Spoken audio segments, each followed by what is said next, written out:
If your knees hurt every time you play volleyball, especially after you're done playing, this video could save your knees and your volleyball career. And no, the solution is not rest, ice, knee sleeves, or activating your glutes. Today, I'm going to show you exactly why most volleyball players' knee pain never goes away and what actually fixes it step by step. And make sure you stick around to the end because I'll give you the exact workout you can start doing today to start eliminating your knee pain. My name is Greg and I'm the volleyball strength coach. In the past few years, my team and I have trained over 1,000 volleyball players from the high school up to the professional level, beach, indoor, grass, 9-man, you name it. And now we specifically train rec and semi-pro players over the age of 25 to help them get the volleyball body and performance of their dreams. And I personally dealt with chronic knee pain for over 15 years, starting when I was 16 until I finally fixed it in my 30s. So here's the biggest mistake that volleyball players make with knee pain.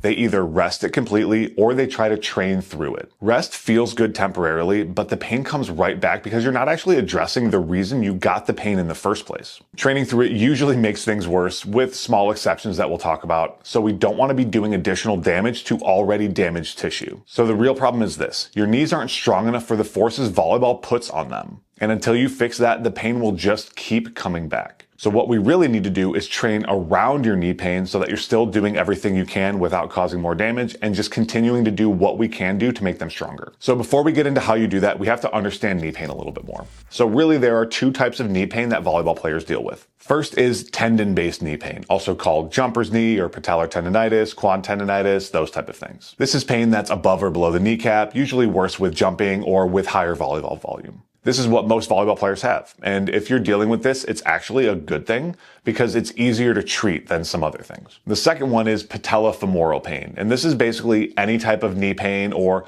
pain behind the kneecap, anything inside of the knee. And it's a very broad term, doesn't really mean a lot, but this type of pain is actually a lot harder to deal with. That's part of the reason why this video is mainly going to be about that tendon-based pain, because it's the most common and it is the easiest to fix when treated correctly. So here's a quick test you can do right now to see if the rest of this video is going to be helpful for you. So stand up, you're going to get into a split squat position. Let your knee move slightly over your toe so you feel pressure in that knee and where the pain is. Hold that position for like 30 seconds. If you're doing that and your knee pain improves during that hold, that's a huge sign that your issue is tendon related. And again, that's good news because it means your knee doesn't need rest. It needs the right kind of stress. And if you did feel some pain relief from doing this test, just leave a comment down below and let me know. So if you did get relief from that test, we need to explain why that worked. That's an example of an isometric hold. And isometric holds work because they calm your nervous system. Pain isn't always tissue damage. A lot of the time it's your brain saying, I don't trust this position yet. Isometrics tell your brain this position is safe. So the brain starts to turn down the pain signal. That's why many players feel relief in minutes and not weeks. That's also why if your knees hurt when you play, sometimes they start to feel better after you get warmed up. So when it really comes down to it, there's only two things that we need to do to fix this type of knee pain for volleyball players, and I promise they're actually extremely simple. When we look at this in broad terms, we need to do two things. One is we need to increase the amount of load or force that the knee can take. That goes for the muscles, the tendons, and the ligaments. Basically, we just need to make them stronger. Then the second thing, we need to prevent the knees from taking more load than they need to. And we do this by making sure the other muscles and joints are doing their job, as well as fixing things like jumping and landing mechanics. So let's start with step one. To increase the strength of the tissue, this is exactly what we do with our clients. First is backwards movement.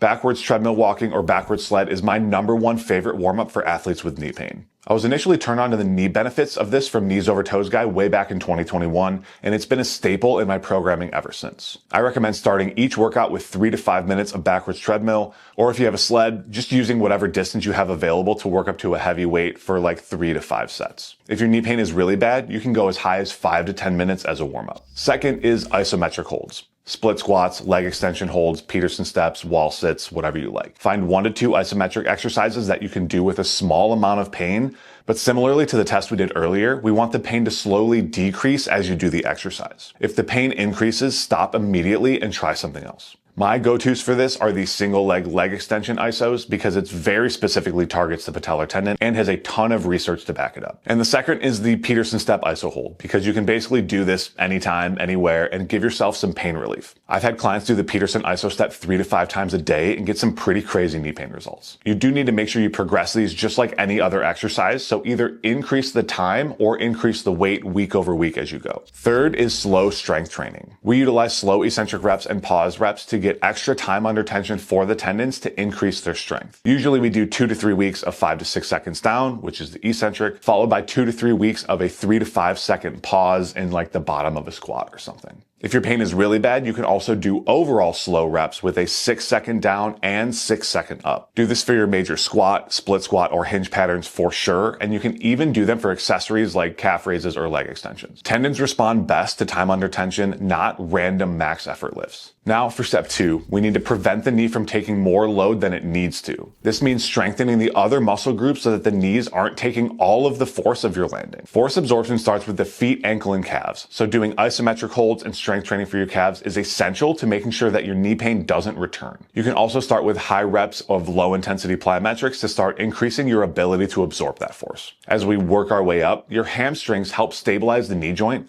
so training them in both hip extension, like an RDL or a back extension, and knee flexion, like a leg curl or Nordic hamstring curl, helps make sure that the hams are strong enough to help stabilize that knee. Lastly, we need to train the glutes. Your glutes are the biggest muscle in your entire body, and they can produce a ton of force. But they also play a role in absorbing that landing force from jumping and stabilizing the knee to prevent excessive knee caving. They'll usually get enough training with like the squatting and hinging movements that you're already doing, but you can also add some additional things like hip thrusts, band work, or mobility work just to make sure they're working optimally. So we talked about what to start doing, but if you want your knees to heal, then here's what you need to stop doing. Here's my number 1 rule for injuries. Write this down. Don't do anything that hurts, but do everything you can that doesn't hurt. So don't stop all movement.